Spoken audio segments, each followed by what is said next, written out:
On December 24th, 1988, the Nakatomi Tower in Los Angeles, California was attacked. The official story is that a group of East German thieves, led by a terrorist known as Hans Gruber, assaulted the building to rob the Nakatomi Corporation's vault. The group was single-handedly thwarted by a New York police officer named John McClane, who was allegedly visiting Los Angeles to spend Christmas with his wife and kids. All told, 23 people were killed and dozens more were injured, including 8 police officers, 11 of the attackers, and 4 Nakatomi employees, including the president of the Nakatomi Corporation, Joseph Takagi. The Nakatomi Tower suffered nearly $100 million in damage and lost revenue. And this is the man the government claims saved the day. But what really happened that night? Could one man really have stopped a gang of heavily armed criminals? Why was Hans Gruber attempting to rob a regular business instead of a bank? Why was Holly McClane living in Los Angeles when her husband worked in New York? And most importantly of all, who is John McClane?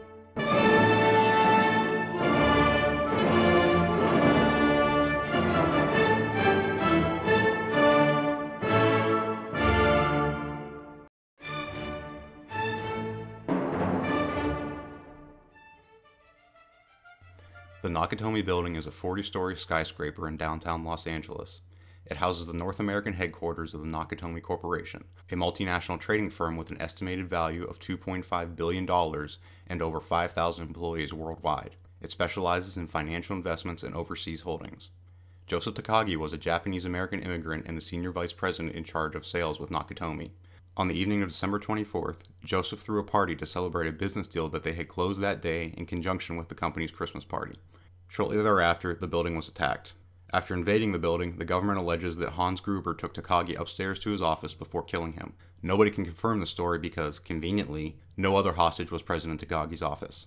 The only thing that is known for sure is that Takagi was killed with a single gunshot to the head. An autopsy later confirmed that he was killed by a 9mm bullet. Keep this in mind for later. Harry Ellis was another Nakatomi executive in charge of international acquisitions. Little is known about Harry's past, but people who knew him have revealed some suspicious information. Though Ellis was Holly McClane's colleague, it was well known that she felt she deserved Ellis's job, remarking that she had her eye on Ellis's private bathroom.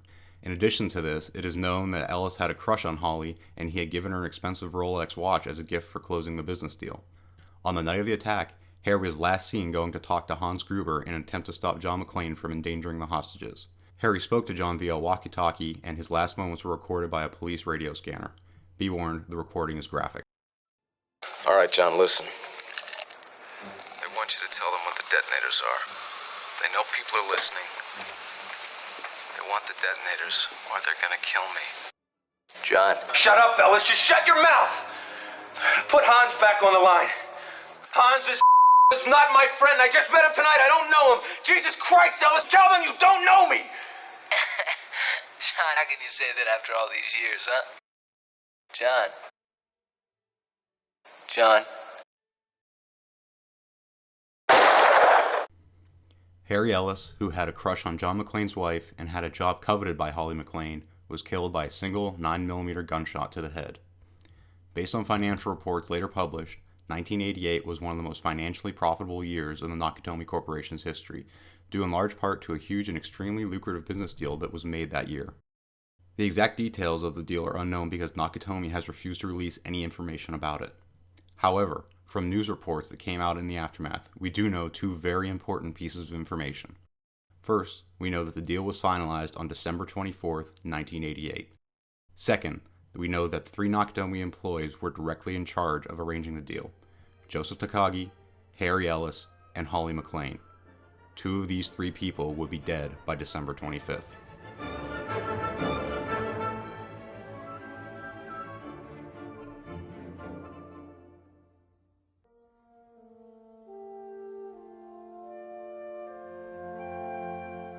According to the official story, a group of 13 insurgents assaulted the building in the early evening hours of December 24th with the intent of robbing the vault contained in the basement of the Nakatomi Building.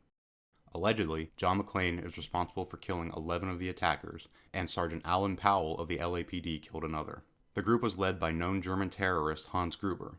Not much is known about his early life, but Hans at one point belonged to the West German terrorist group Free People, but was kicked out for being too extreme for the group.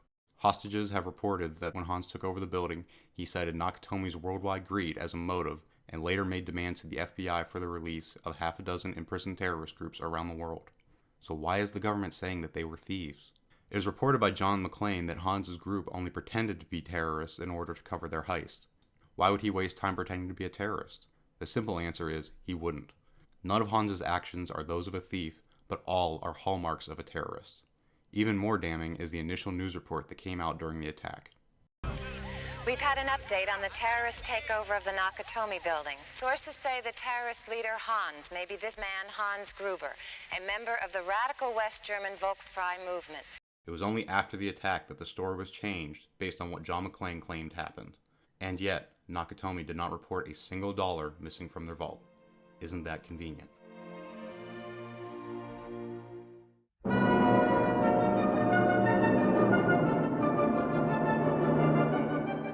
Holly McClane is John McClane's wife and worked as an executive for the Nakatomi Corporation. She was involved in a suspicious business deal that also involved Harry Ellis and Joseph Takagi, but nothing else is known about her. But if Holly is married to John McClane, a New York City detective, why was she living in Los Angeles away from John with her 2 children? What was Holly's position in the Nakatomi Corporation? Why is she the only executive involved with the deal who survived? But none of that really matters because there is one indisputable fact. Holly McClane did not work for the Nakatomi Corporation. We at Loose Screws have managed to procure a Nakatomi company directory from the night of the attack. There is no Holly McClane listed in the company directory. Why would a person who is so indispensable to the company not even be listed in the company's directory? And if she didn't work for Nakatomi, what was she doing in the building?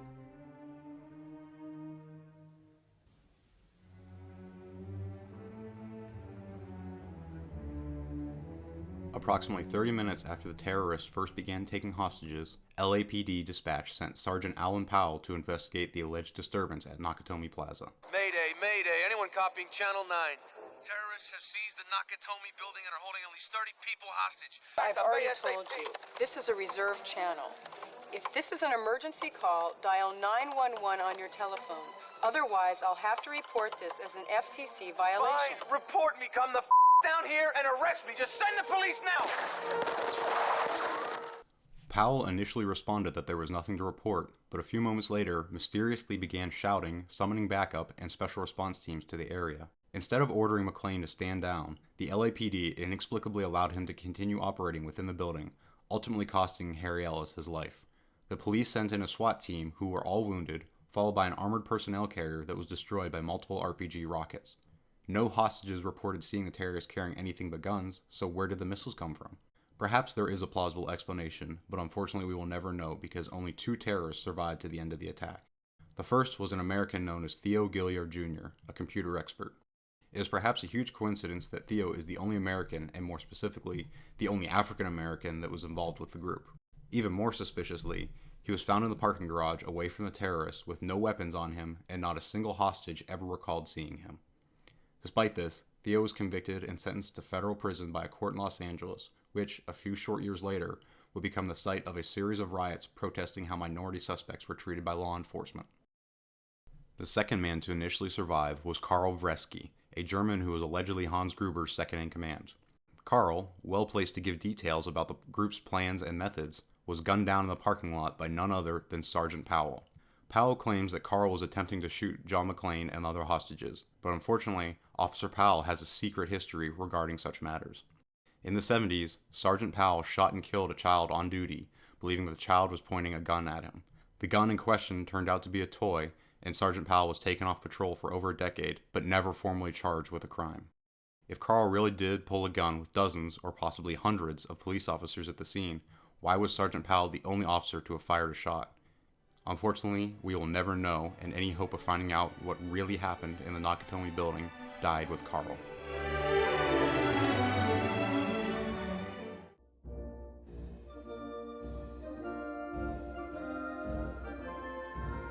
John McClane was born on May 23, 1955 in Plainfield, New Jersey.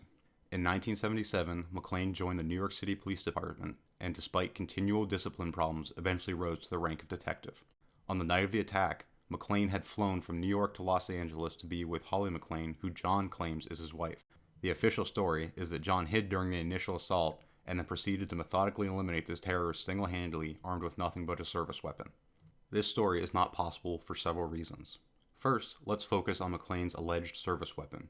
McClane was reported to be carrying this gun, which is a Beretta 92 semi-automatic pistol. But there's just one problem. In 1988, the NYPD did not use any semi-automatic handguns. From 1926 until 1986, officers were allowed to select from one of two .38 special revolvers.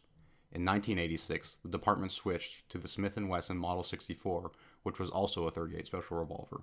It was not until 1994, 6 years after the attack on Nakatomi Plaza, that the NYPD began issuing semi-automatic weapons to their officers, and even then, the Beretta 92 was not one of the options. Therefore, it is scientifically impossible for John McClane to be a New York City police officer. However, in 1988, there was a group that had selected the Beretta 92 as their standard issue firearm, the United States Navy SEALs. Starting in 1985, the United States replaced the Colt 1911 .45 caliber handgun with the Beretta 92, more commonly referred to as the M9 by the armed forces. We attempted to contact the Navy to see whether John McClane had ever served as a Navy SEAL, but were told that such information is classified. Finally, at the end of the standoff, Hans Gruber was caught on national news following 20 stories to his death, allegedly at the hands of John McClane. How would McClane have had time to break a window, throw Gruber out of it without Gruber trying to stop him? Why didn't McClane, a police officer, attempt to detain Gruber rather than killing him? Indeed, from news footage, Gruber can be seen hanging from the window ledge for several seconds before falling, with McClane leaning over him. But the most shocking evidence of all is Gruber's autopsy report, which noted that Gruber had been shot once in the chest with a 9mm bullet. Another terrorist, Edward Hayden, was found on the floor from which Gruber fell, killed by a single 9mm gunshot to the head. Joseph Takagi, Harry Ellis, Edward Hayden, and Hans Gruber, all people who died on December 24, 1988. All people who were killed by a single 9mm bullet, the same type of ammunition used by McClane's Beretta 92 pistol.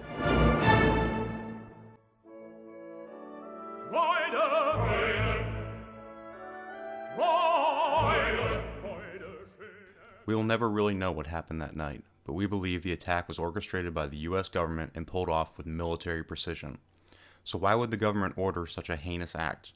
The oldest reason in the world: money. Ronald Reagan and George Bush used Hans Gruber to stage a false flag operation so that he could boost Cold War defense spending, and then had John McClane silence Gruber and the others to prevent the story from getting out. But then, why would he bother trying to say it was a robbery? Oh, well, obviously, McClane wanted Nakatomi's money for himself, so he spread the story that it was a robbery instead of a terrorist attack. And then he used his wife as an inside man so they would know how to rob the place. But that would completely screw up the government's plan if it was a robbery instead of a terrorist attack. And we just said that Holly McClane wasn't really John McClane's wife. Or what if Nakatomi had an illegal business deal, and in exchange for not being prosecuted, they allowed the government to stage a operation, actually Navy SEAL, Holly was they wanted money since the robbery wasn't real, and they would all get hot on the SEAL can't know steal, and the Holly was Illuminati, Hans Gruber was Holly's job, George Bush and Nakatomi exploded all the money since the Jew robbery wasn't real, Dick Cheney compared Hans Gruber while they were trying to make a robbery, and the Nakatomi explosion was a Zionist inside job. Well, whatever actually happened that night, the message is the same. Ask questions. Demand answers. Don't trust Whitey. And above all, everybody Wang Chung tonight. Everybody have fun tonight.